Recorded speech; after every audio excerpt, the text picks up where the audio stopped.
Hey everybody, and welcome to week 3 of LEA439. I hope everything is going well for everyone. I appreciate your hard work, your dedication to the course. Keep it up. Some great discussions and assignments.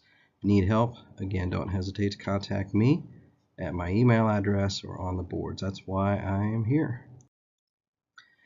Taking a look at our readings this week, chapter 42 about the city of Arizona and police union, power, politics, and confrontation in the 21st century. And then chapters 5, the police chief, heaven or hell, it's a little bit of both. Chapter 7, police chief selection. Chapter 10, systematic failure, cooperation. Chapter 13 and chapter 17, joint labor management cooperation in police labor management relations. And there's some additional readings in the student guide that will help you out as well. As always, refer back to this course material in your assignment submissions and in your discussion posts, and that will help you greatly. Let's take a look at our readings this week. They begin with an examination of union operations, and it talks about Bullhead City, Arizona. They weren't in a solid position to effectively participate in collective bargaining. In the example, the relationship with the city council was poor or really non-existent, or the city manager, and the city manager maintained strong controls on the council. Odd, as it's usually reversed with the council directing the city manager, but that wasn't the case in the Bullhead City example. Note that negotiations started with the city manager proposing to cut several sources of power away from the union, and it was ordered that they not speak with the council, the media, or the public, a few of the pillars that we talked about in a powerful union that we discussed in the first week. This point of contention was the very first element in negotiations, or the ground rules, and things did not start off very well, obviously. So it appears that unions have the upper hand in the negotiation process due to their ability to use politics in order to influence the outcomes. However, the ability to strike is a significant element that is missing from a police union's toolbox in police labor relations, according to Fuel and Delaney. As a result, many in union leadership feel that they are in an inferior position as negotiations begin, and in certain cases, extreme measures have to be taken.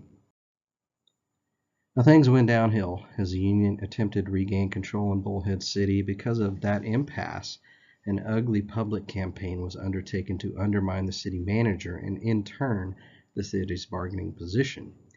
Did the end justify the means? Well, that's a central question of such negotiations. The union was able to gain a pay increase favorable to their side. The union, in this case, had a perfect scapegoat, as a professional negotiator was present and dismissed. Had this same tactic been confined to a union-based negotiating team, the outcome may have been much different. Lessons learned in Bullhead City reflect back well to our prior learning. The message is very important to properly frame. The choice was made to personalize this message, what created the controversy. Can the union and the members stomach this type of controversy? Every union and area of the country is different, and each must answer this question for themselves. At this point, we've talked a lot about the unions and things from their perspective, where police labor management relations are concerned, and it's important to also consider the perspective of the manager, particularly the chief. In many cases, the chief works at the mercy of the city manager, mayor, or council for local agencies. Some are under contract. In some states, there are protections that have been put into place under state law. The chief has many individuals who have an interest in her job, some with good, positive intentions, and others who want her to lose her job. The chief isn't able to pick and choose who she deals with either, like a union president might, according to the DOJ. What are your thoughts on accepting a job with little to no training? The police chief is one of those jobs. There's very little training, with the exception of training from the International Association of Chiefs of Police. A savvy new chief will seek the counsel of more experienced chiefs to help in this transition. The chiefs need their own support base, both within the department and from the outside in the community. The most successful chiefs are genuine. Their decisions are based upon doing the right thing, and they are unwavering. They listen to stakeholders, truly listen, including employees and union members. Responsibility cannot be delegated. These are the premier law enforcement officers for the jurisdictions. The culture of the agency should be considered. Changes that run counter to the culture must be made carefully if needed, or not made if they are not necessary. Have to have a thick skin in order to deal with criticisms that are inevitable from citizens, officers, union members, politicians, and the media. It's a very high-stress job. Outlets are needed to help with this stress. This all being said, it's a job where one can truly make a difference. I agree with our readings that it is a job that is neither heaven nor hell. Is becoming a police chief a desirable position? In some respects, absolutely. You can make your impression on an entire agency and help to enhance the department's professionalism and stature. On the other side of the coin, though, it is volatile. A chief must be concerned with a litany of issues: hiring, firing, security, community outreach, homeland security, budgets, which are never enough, equipment, training, use of force, vehicle pursuits, bias-based profiling, and the list goes on and on, not to mention unions. Insiders say contentious employee unions and the seemingly endless allegations of discrimination have made the job of managing police personnel more confrontational than collaborative, states former California Police Chief Philip Coleman. It's no wonder that 4 years is the typical maximum tenure for a chief. Obviously, this position brings with it a lot of potential headaches. Many who are in the command ranks of police departments recognize this and also notice the short tenure issue, and as a result decline to advance to this level.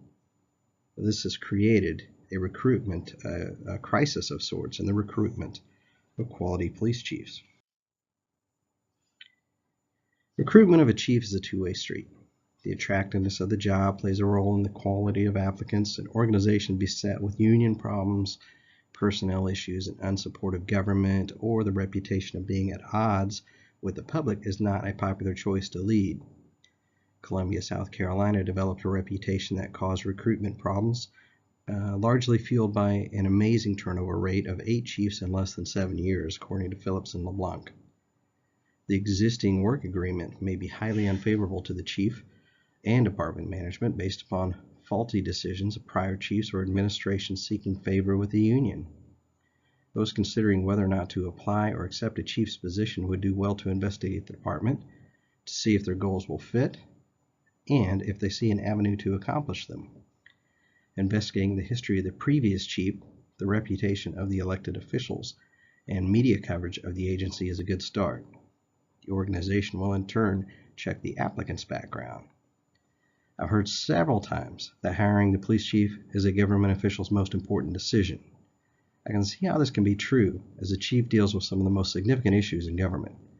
Hiring the right chief is a significant challenge. Finding the right job as a chief is equally daunting. All of this plays a role in the relationship an agency may have with its unions.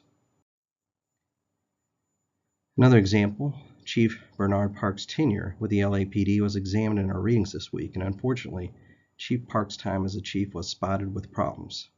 The fact that the agency experienced a high attrition rate, difficulties with recruitment, and an apparent excessive sick leave usage issue indicated that problems may have existed at the top, according to the DOJ. Additionally, the culture seemed to have changed significantly in the department. Negativity abounded. Crime rates climbed as well. Was there a connection to the internal issues in the department? Parks also suffered with waning support from the community. The culture of the organization is explored. This is an important element of any organization and vital in police departments.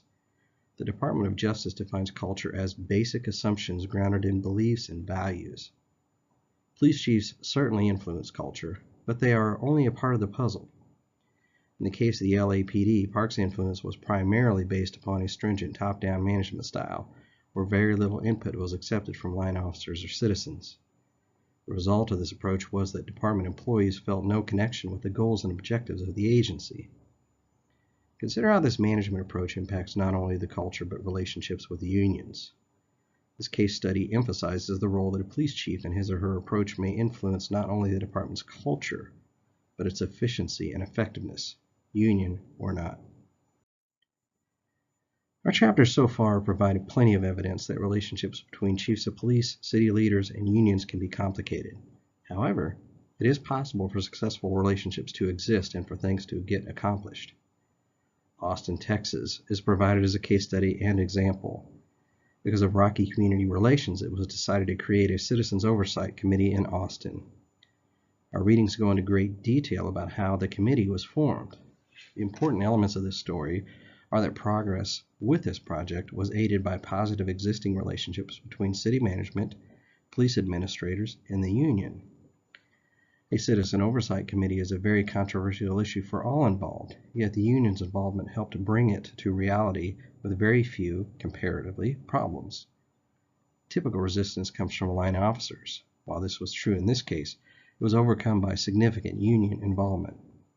It is curious that police management was left out of the formation of this committee, but the results were agreeable to the chief and staff.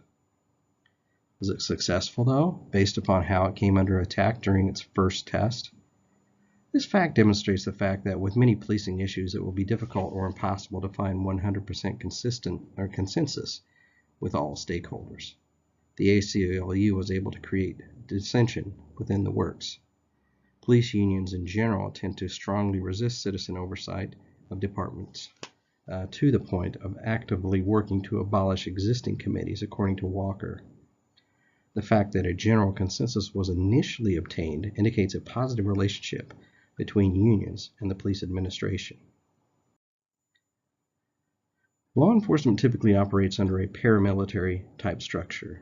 Because of this, operational decisions are usually pushed from the top down with very little input from the line levels, although accepting input from outside sources such as citizens or the business community is common.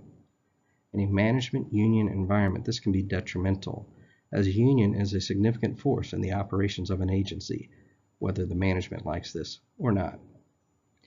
However, unions may also be resistant to involvement due to established rules in the work agreement. It's common for the work agreement to be brought up whenever change is suggested, which may serve to anger management. The reaction may be to force the decision or just give up on it. If the union is approached with a problem, it is helpful if bending the work agreement is not offered as a solution. The union may come up with a creative recommendation or offer to alter the contract themselves in some cases. Involving line personnel and the union, one and the same in some cases, helps reduce resistance to that change. It increases understanding and can lead to solutions that were not thought of in the upper levels. Line personnel also know what barriers may exist that will make change difficult. All right, that's it for our third week. Please let me know if you have any questions or need some clarity on a topic or about an assignment. We'll see you deep in the discussions, and we'll see you next week too. Thank you.